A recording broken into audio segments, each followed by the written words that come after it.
Sports Flash TV na may dati. Ito ay lagi kang panalo, bakbakan na sigurado, mga balitang... Mark Magsayo, suspendido pa rin. Casimero, ginawang pain. At ang update sa timbang ni Inoue. Pag-usapan natin yan mga ka-flash. Pero bago ang lahat, huwag kakalimutang i-like, mag-subscribe at hit ang notification bell para updated ka sa mga bidyong katulad nito.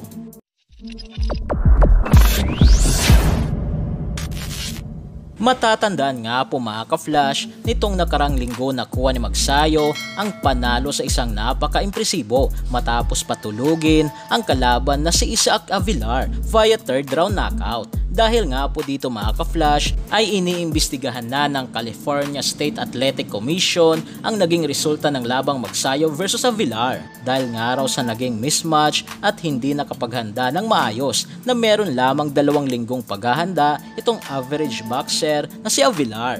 Subalit dumipensa naman nga po dito ang MP Promotion na hindi nga raw nila kasalanan ang pagpalit ng makakalaban ni Magsayo at ang nasabing labang Magsayo versus Avilar nga raw ay aprobado at may basbas umano ng American Boxing Commission. Kaya kung ano man nga raw ang nangyari kay Isaac Avilar sa laban kontra kay Mark Magnifico Magsayo ay hindi na nga raw ito kasalanan ni Magsayo. Subalit ganun pa man ay mananatiling under suspension nga raw si Magsayo habang gumugulong ang imbestigasyon sa nangyaring kalunos-lunos na third round knockout kay Isaac Avilar. Habang sa update naman nga po mga ka-flash kay Unified WBC at WBO Super Bantamweight Champion Naoya the Monster Inoue versus Unified IBF at WBA Super Bantamweight Champion Marlon the Nightmare Tapales ay sa ngayon ay overweight pa rin nga po si Inoue na may kasalukuyang timbang na 57.9 kilograms na kung sa pounds nga po mga ka-flash ay 127.6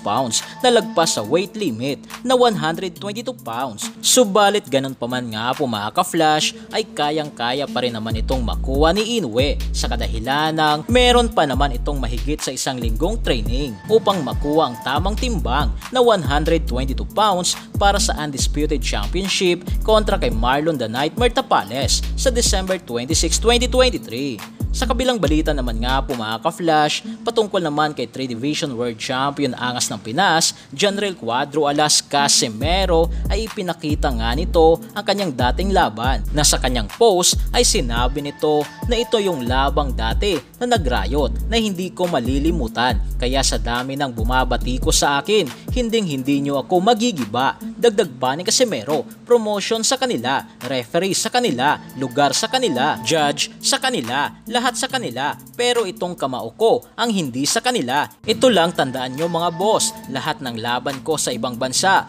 puro pain ako, pero sila ang nabibiktima. Ang ginawa ko, itutumba ko sila sa mga laban ko kasi alam ko kapag umabot ng rounds ay talo ako.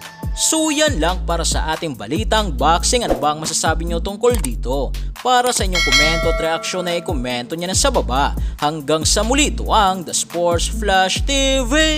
Sports Flash TV na may dati. Ito ay lagi kang panalo, bakbakan na sigurado, mga balitang boxing. Ito laging bago, balitang boxing, laban na kasado.